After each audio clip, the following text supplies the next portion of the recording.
Every crime is a wound on the world. We're here to dissect it, layer by layer, to find the truth buried within. This is Anatomy of Crime. In the late autumn of 1971, the Grand Victorian Mansion at 431 Hillside Avenue in Westfield, New Jersey, began to die. The house, known to locals as Knoll, was a 19-room symbol of prosperity, with a ballroom and a Tiffany glass skylight worth a small fortune. But as November bled into December, its many windows, which had once glowed with warmth, started to go dark one by one. The neighbors noticed. They saw the lights burn out sequentially, like failing stars in a private constellation. For nearly a month, no one came or went. The newspapers piled up. The mail overflowed. A strange, sweet, sickening odor began to creep from the seams of the old house. Inside, a radio had been left on, tuned to a classical station that played solemn, religious music. The sound echoed through the cavernous, silent rooms, a funereal score for an audience of the dead. The music played on and on, the only sign of life in a house that had become a tomb. The residents of Westfield, a wealthy and well-ordered community, were accustomed to privacy and propriety. But this was different. This was a silence that felt wrong, a stillness that screamed. The family that lived there, the Lists, were known to be private, devout, and respectable. The father, John, was an accountant, a Lutheran churchgoer, a veteran, a man of quiet order. But the order at Knoll had been broken in the most profound way imaginable. When police finally breached the front door on December 7th, the music was still playing. What they discovered inside would haunt the town for generations. It wasn't the scene of a frenzied, passionate crime. It was something far more chilling. It was neat. It was organized. It was methodical. It was the work of an accountant.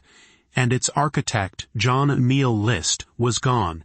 He had walked out of that house, leaving his entire family behind, and stepped into thin air, beginning one of the longest and most baffling manhunts in the history of the FBI. He didn't just commit a crime, he curated an exit.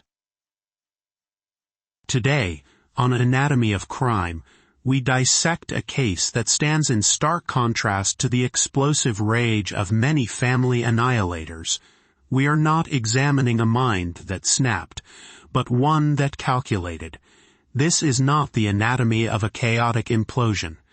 This is the anatomy of a meticulous deception, a chilling study in premeditation, logic, and the terrifying depths of a man who decided the most rational solution to his problems was to erase his world and then calmly walk away to build a new one.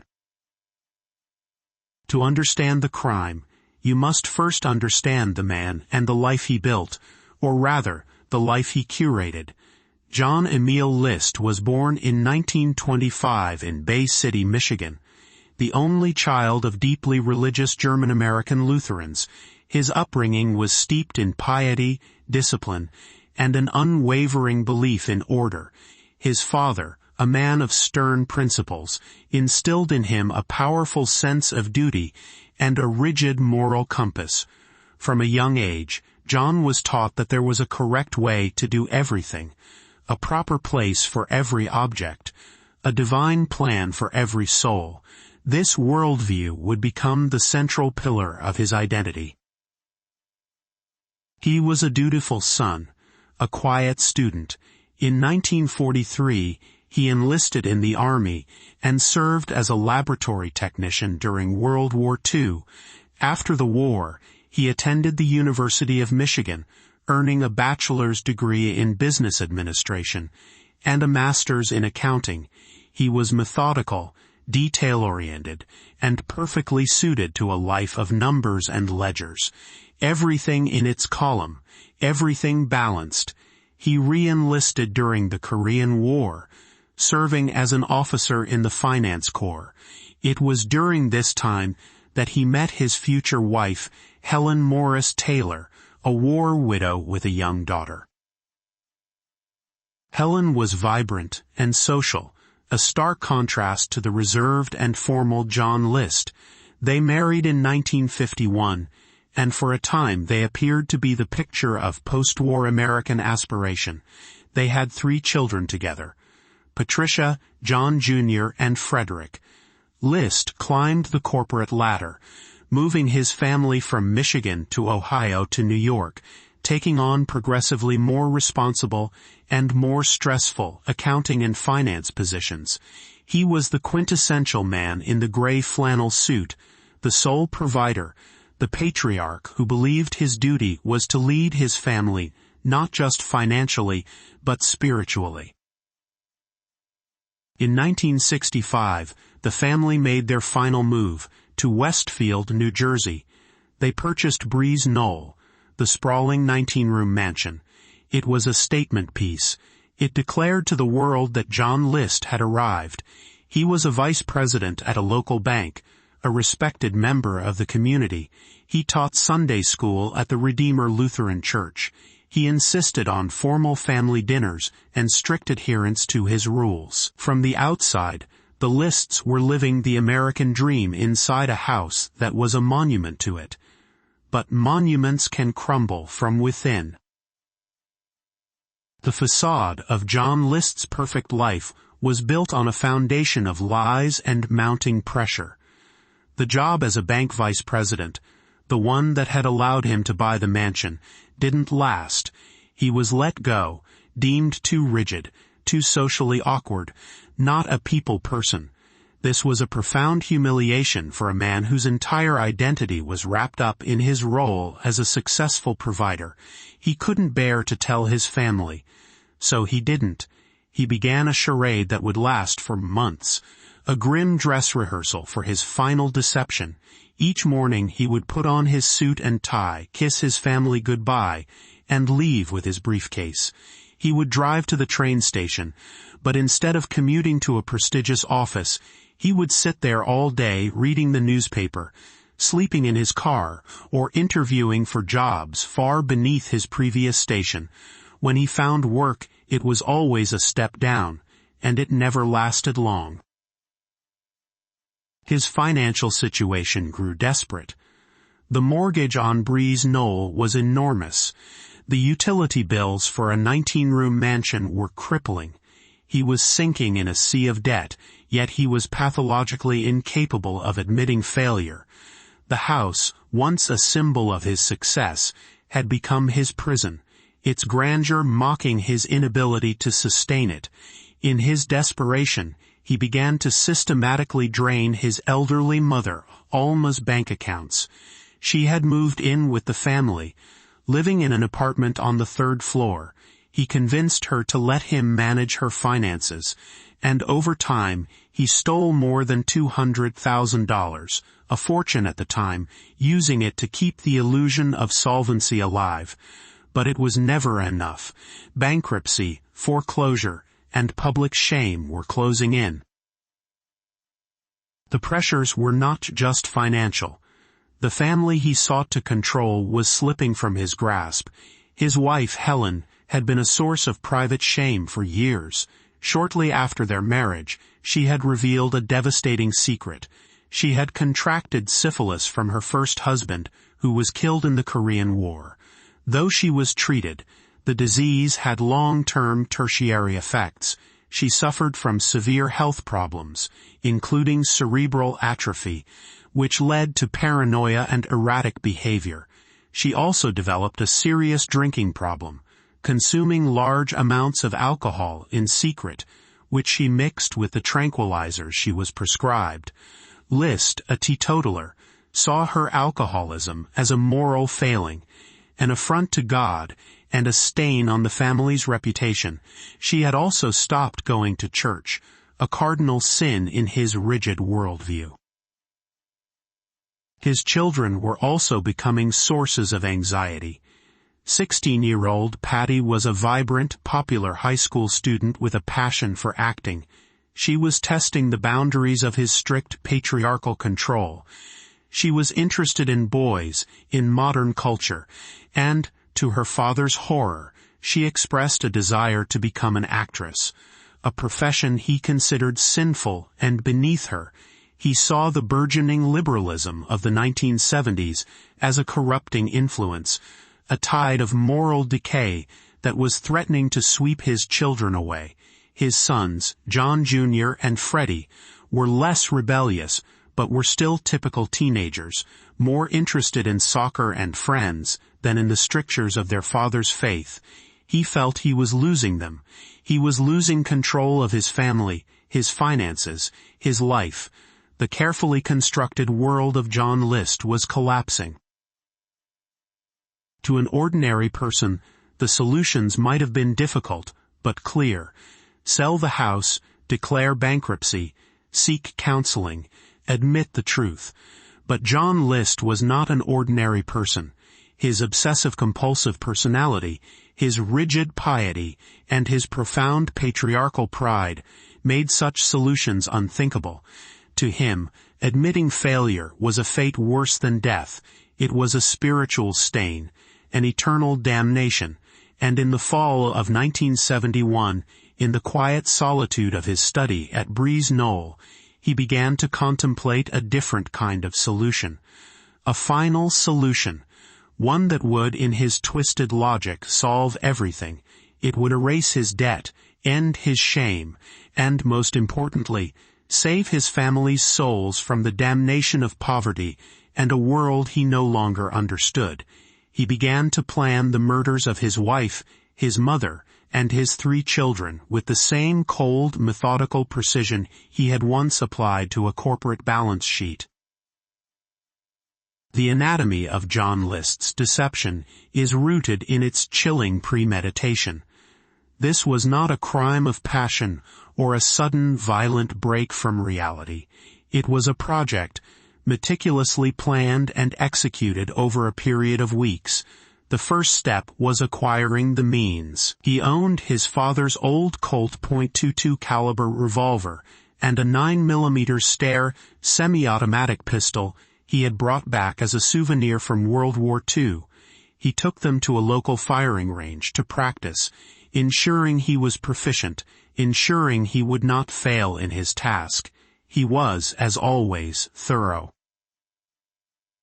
Next, he began the process of isolating his family from the outside world, creating a buffer of time for his escape. He systematically went through the household affairs, canceling deliveries for milk, mail, and newspapers. He sent letters to the children's schools, explaining that the family would be traveling to North Carolina for an extended period to care for Helen's ailing mother. He even wrote notes to his children's part-time employers, providing the same false excuse. Each letter, each phone call, was a deliberate act of stagecraft designed to prevent anyone from noticing their absence for as long as possible. He was building a wall of silence around Knoll. He considered the financial logistics. He closed his own bank accounts and, crucially, his wife's and mother's, consolidating the cash. He knew he would need funds to start his new life. He was not just planning a murder. He was planning a retirement from his own identity. In his mind, this was a grim but necessary business transaction. He was liquidating his life, and his family were the assets to be disposed of. The day he chose was Tuesday, November 9, 1971. The children were at school. His mother, Alma, was in her upstairs apartment. His wife, Helen, was in the kitchen. The sequence of events that followed is a testament to his inhuman calm. After the children left for the day, he waited for his wife to finish her morning coffee. As she turned from the table, he shot her once in the back of the head. He then went up to the 3rd-floor apartment, where his 84-year-old mother was making her breakfast. He kissed her on the cheek, and then shot her above the left eye. He had now murdered 2 members of his family, and his day was just beginning. He dragged Helen's body from the kitchen into the grand ballroom on the 1st floor. It was a vast, cold room. the site of past Christmases and imagined future glories, now repurposed as a makeshift morgue. He then went about his day. He made himself lunch. He went to the bank to close his mother's account. He stopped at the post office to halt the mail delivery. He was running errands. He was ticking items off a list. The bodies of his wife and mother lay cold in his home, and John List ate a sandwich. When his daughter Patricia, 16, and his son Frederick, 13, arrived home from school in the afternoon, he met them at the door. One by one, he shot them in the back of the head. He wanted to spare them, he would later claim, the horror of seeing what was happening. It was, in his mind, an act of mercy. He carried their bodies into the ballroom and laid them next to their mothers. There was one more child to kill. His eldest son, John Jr., who was 15, had a soccer game after school. In perhaps the most surreal and horrifying detail of the entire affair, John List drove to the high school and watched his son play. He stood on the sidelines, a father cheering on his boy, all the while knowing he was going to murder him in less than an hour.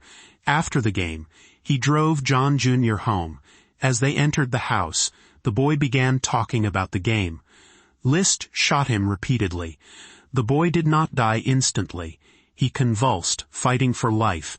This, List would later admit, was the one part of his plan that had gone wrong, the one moment of messiness in his otherwise clean operation. He carried his last child's body into the ballroom to join the others. With his entire family dead, John List's work was not yet finished.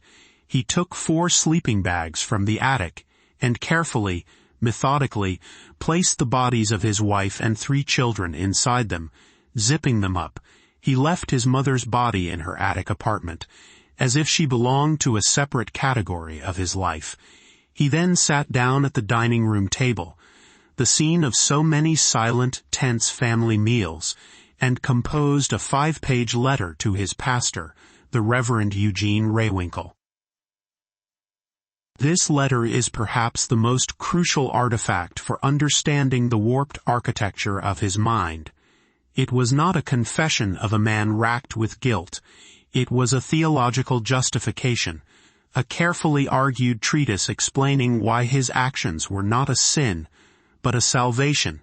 He wrote that he saw too much evil in the world, and he worried that his children, particularly Patty with her interest in acting, were straying from the path of righteousness. He feared that the shame of their impending poverty would destroy their faith and condemn their souls to hell. He wrote, "I'm sure they will all go to heaven now. If things had gone on, they would have fallen away from the church." He saw himself not as a murderer, but as a shepherd, guiding his flock to the safety of the afterlife before the wolves of the world could get to them. He was, in his own mind, a righteous man performing a terrible but necessary duty. He asked for the pastor's forgiveness, but not for the murders themselves. He asked for forgiveness for not being a better provider, for failing in his earthly duties. He had killed them, he reasoned, to save them from his own failure. After finishing the letter, he began the process of cleaning. He mopped up the blood, though he did a poor job of it, a rare lapse in his thoroughness. Perhaps he was finally growing tired.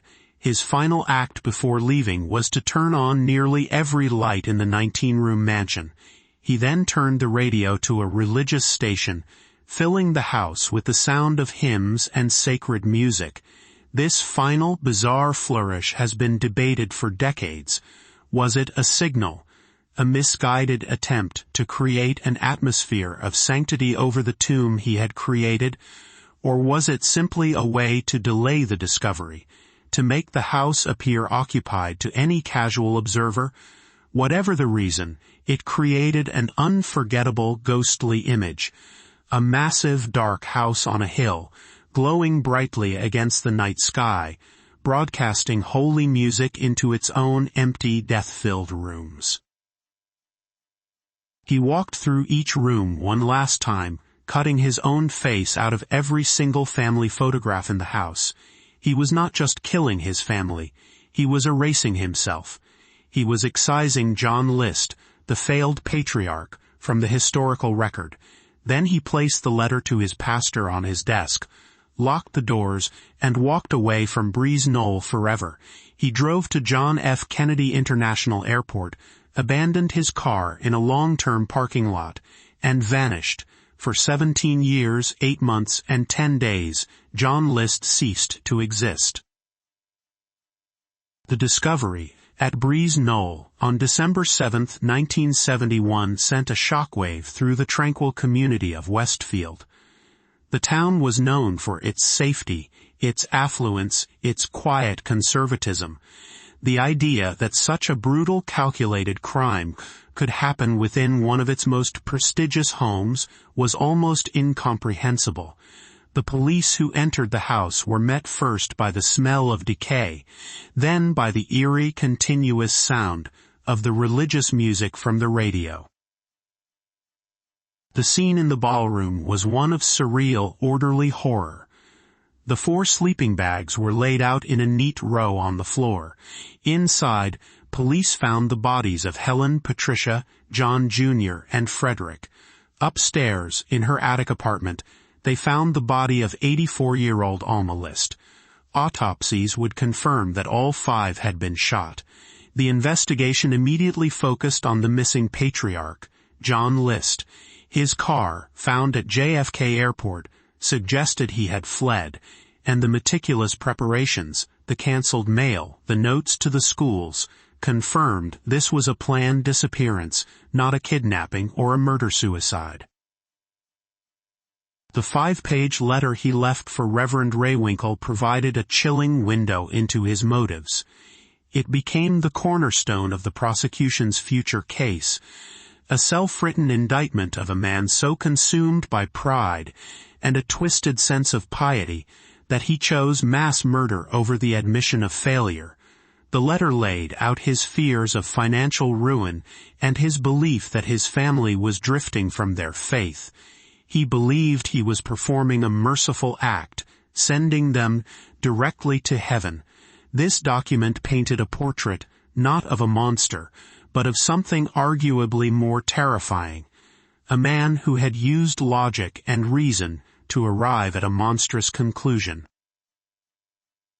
The FBI was called in, and a nationwide manhunt began. A federal arrest warrant was issued, charging List with unlawful flight to avoid prosecution. His face was plastered on wanted posters in post offices and federal buildings across the country. Investigators pieced together his life, uncovering the trail of lost jobs, the crippling debt, and the money he had stolen from his mother. They interviewed former colleagues, neighbors, and church members, all of whom described him in similar terms. Quiet, aloof, rigid, deeply religious, and intensely private, he was a man who kept to himself, a man who built walls. No one had seen the desperation brewing behind his placid, bespectacled facade. But John List was a ghost. He had a nearly 1-month head start on law enforcement. He had planned his escape with the same precision he had planned the murders. He had withdrawn all available cash, giving him a significant sum to start over.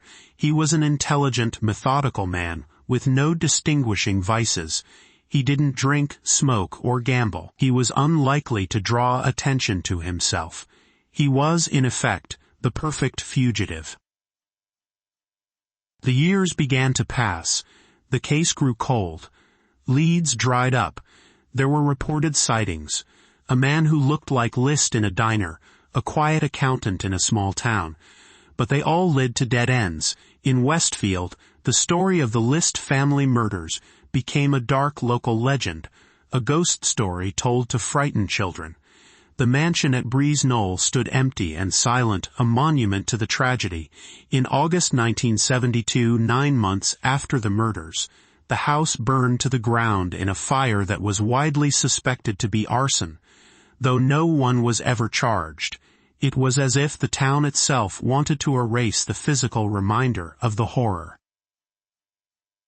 For law enforcement, the John List case became one of the great frustrations of the FBI's fugitive program. He was one of their most wanted, yet he had seemingly evaporated. They had his fingerprints, his photograph, and a detailed psychological profile. But the trail was utterly cold. He was a man out of time, a relic of a more formal era, who had managed to slip through the cracks of the modern world. For 17 years, it seemed as though John List had committed the perfect crime, not just in its execution, but in his complete and total disappearance. He had successfully deleted himself from one life and, as investigators would eventually learn, meticulously authored another. By the late 1980s, the John List case was a dusty file in a cold case cabinet, a symbol of investigative failure. For a generation of detectives, his name was a ghost. But technology and media were changing, and they would provide the tools for an extraordinary resurrection of the case. In 1988, a new television show premiered, one that would revolutionize the relationship between law enforcement and the public, America's Most Wanted. The show's premise was simple, but powerful. Present the stories of dangerous fugitives directly to the American public and turn millions of viewers into potential deputies. The producers of the show, looking for compelling cold cases, stumbled upon the story of John List. It had all the elements of a chilling mystery. A seemingly normal family, a brutal mass murder, a bizarre crime scene, and a fugitive who had vanished without a trace for nearly 2 decades. The Westfield Police Department and the FBI eagerly agreed to cooperate. They knew this might be their last best chance to find him. But they faced a significant problem. The only photographs of John List were from 1971. He was 46 years old when he disappeared. By 1989, he would be 64. What would he look like after all those years on the run? This is where a man named Frank Bender entered the story. Bender was not a typical police sketch artist. He was a forensic sculptor, a pioneer in the field of creating three-dimensional busts of unidentified remains, or in this case, age-progressed models of fugitives. Bender's approach was unique. He saw himself as part artist, part detective, and part psychologist. He believed that to accurately predict what someone would look like decades later, you had to understand their soul. Bender immersed himself in the John List case file. He studied the old photographs, noting the man's severe posture, his thinning hair, the rigid set of his jaw. But he went deeper. He read the 5-page letter List wrote to his pastor. He analyzed the psychological profile the FBI had created. Bender concluded that List was an obsessive-compulsive, a man who craved order and control above all else. Such a man, he theorized, would not let himself go.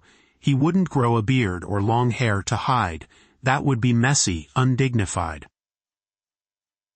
Instead, Bender predicted List would try to project an image of even grainer respectability. As he aged, he would likely have the same neat, side-parted hairstyle, just with a more receded hairline and grayer color. He would probably wear glasses, not for disguise, but because he was getting older, and because they would lend him a more distinguished, professional air.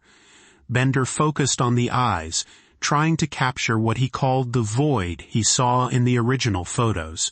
He sculpted a face that was older, heavier, and lined with age, but one that was unmistakably John List. The final bust was a masterpiece of forensic art, a hauntingly lifelike prediction of what the respectable-looking killer would look like in his mid-60s. On May 21, 1989, America's Most Wanted aired the segment on John List. The host, John Walsh, narrated the story of the murders at Knoll. The show detailed the crime, the letter, and the long, fruitless manhunt. Then they unveiled Frank Bender's sculpture. They showed the bust from all angles, a silent clay face staring out at an audience of millions. The show's phone lines lit up. Hundreds of calls poured in, as they always did. Most were false leads. But one call from a woman in Denver, Colorado, was different. The woman told the operator that the bust looked exactly like a man she knew years ago. A man named Robert Bob Clark. He had been her neighbor. He was a quiet, church-going accountant. He had since moved, she thought, to Virginia. The details were tantalizingly close. Bob Clark was an accountant, just like Liszt. He was deeply religious, just like Liszt, and the name itself was a stroke of banal genius for a man trying to disappear, Bob Clark. It was utterly forgettable. Using this tip, FBI agents began digging. They found a Robert Clark who had lived in Denver and had recently moved to Midlothian, a suburb of Richmond, Virginia. They discovered he had married a woman named Dolores Miller in 1985. They pulled his driver's license photo. It was a near-perfect match to Frank Bender's bust. They ran a background check and found something even more compelling.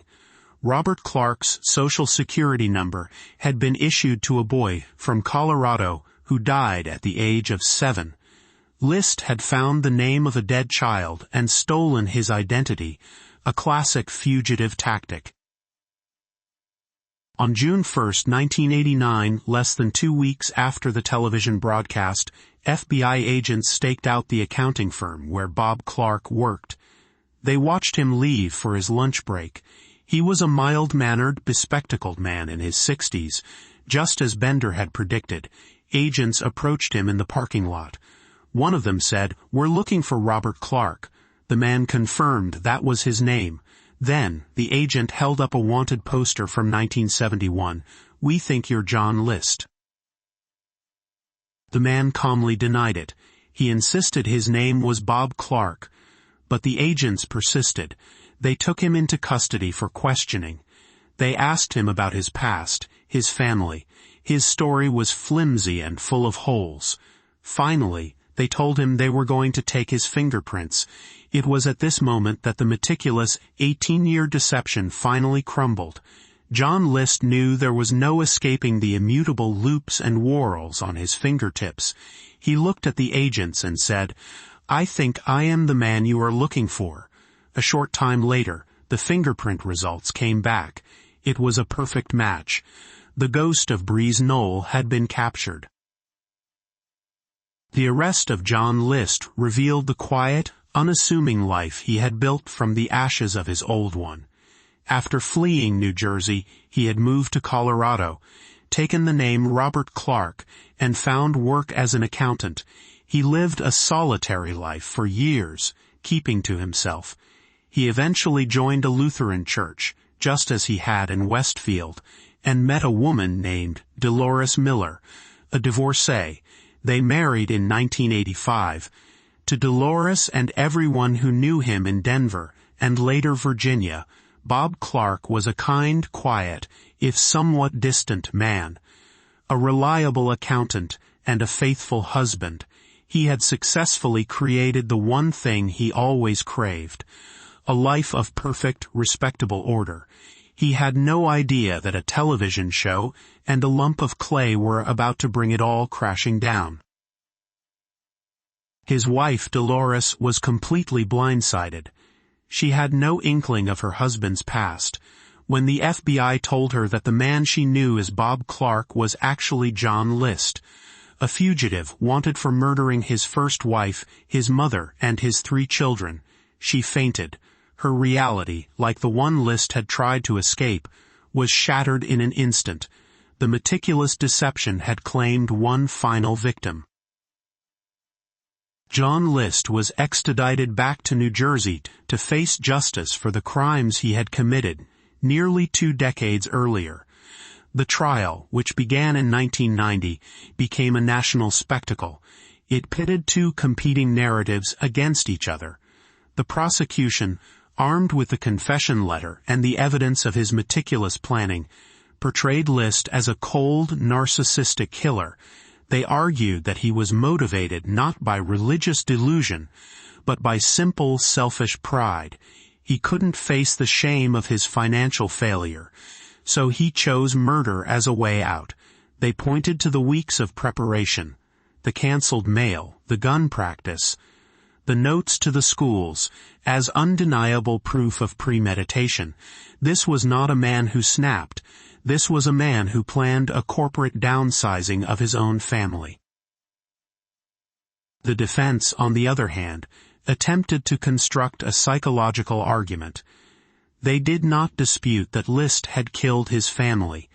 Instead, they argued that he was not fully responsible for his actions due to a diminished mental capacity. They brought in psychiatrists who testified that List suffered from obsessive-compulsive personality disorder, a condition that made him pathologically rigid and unable to cope with the chaos and failure that had engulfed his life. They also introduced a novel defense, claiming that his service in World War II and Korea had left him with post-traumatic stress disorder, or PTSD, a condition that was only beginning to be understood by the courts. They argued that the combined pressures of his financial ruin, his wife's illness, and his crumbling patriarchal authority caused a mental break, leading him to believe that killing his family was a rational, even merciful act. List himself took the stand. In a quiet, unemotional voice, he described the murders. He recounted the events of November 9, 1971, with the detached air of an accountant reciting figures from a ledger. He maintained his original justification, that he had killed his family to save their souls. He told the court, "I felt that in this world it would be a handicap for them. I felt that I was sending them to heaven where I was sure they would go." He showed little remorse, a fact that did not go unnoticed by the jury or the public. His testimony solidified the prosecution's image of him as a cold-blooded killer hiding behind a twisted interpretation of faith. The jury was not persuaded by the defense's arguments. The evidence of premeditation was simply too overwhelming. The cold logic of the letter, the calculated steps he took to ensure his escape, and his calm demeanor on the stand all pointed to a man who was fully aware of what he was doing. On April 12, 1990, the jury found John List guilty on 5 counts of first-degree murder. The judge, in sentencing him, was scathing. He called List's crimes heinous, cruel, and brutal, and said that List's belief he would be reunited with his family in heaven was a gross perversion of religious belief. He sentenced John List to 5 consecutive terms of life in prison, ensuring he would never again be a free man. John List spent the rest of his life in New Jersey State Prison in Trenton. He gave several interviews over the years, most notably to Connie Chung in 2002.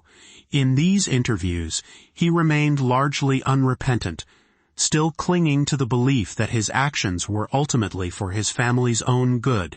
He expressed a chilling certainty that, upon his death, he would be reunited with them in heaven. He seemed incapable of grasping the profound horror of his actions. Sealed within the prison of his own self-justifying logic, he died from complications of pneumonia on March 21, 2008, at the age of 82. He was buried in a military cemetery in Michigan, next to his parents, at the request of his surviving family members, the children of his second wife. His gravestone bears the name of the man he pretended to be, Robert P. Clark. Even in death, the deception continued. The anatomy of this case is ultimately not found in the ballistics reports or the blood spatter analysis. The physical evidence was straightforward. Instead, the true anatomy of the John List murders lies in the cold, quiet spaces between the lines of a financial ledger. It resides in the meticulously crafted deception of a man leaving for a non-existent job each morning. It is found in the chillingly calm prose of a 5-page letter that attempts to frame mass murder as an act of divine mercy. Unlike so many other family annihilators who explode in a final, chaotic act of rage and despair, John List did not implode. He calculated.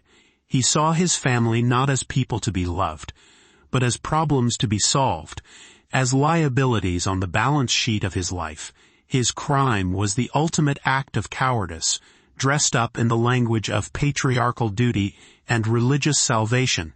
He was not a madman who lost control, but a control addict who could not bear to lose. The horror of John List is not that he was a monster, but that for most of his life he so successfully passed as a man. The lights at Breeze Knoll that burned for nearly a month were a fitting metaphor for the man who lit them. They presented a facade of life and warmth to the outside world, all while illuminating an interior that was cold, empty, and dead. For 17 years, List managed to sustain that illusion on a smaller scale, building a new life on a foundation of lies. But the past is never truly erased. It waits patiently in dusty files and in the memories of those left behind, until a sculptor's hands and a television screen can finally give a ghost a face. The capture of John List serves as a stark reminder that no deception, no matter how meticulous, can truly extinguish the truth. The final, chilling thought is not about the mind of a killer, but about the thin, fragile veneer of normalcy that can conceal unimaginable darkness. John List was the quiet neighbor, the devout churchgoer, the diligent accountant. He was the man next door. His case forces us to confront the terrifying possibility that the most monstrous acts are not committed by wild, rabid creatures, but by calm, rational men who, in the quiet of their own minds, decide that erasing their world is the most logical thing to do. This has been Anatomy of Crime, where the truth is never simple, but always worth seeking.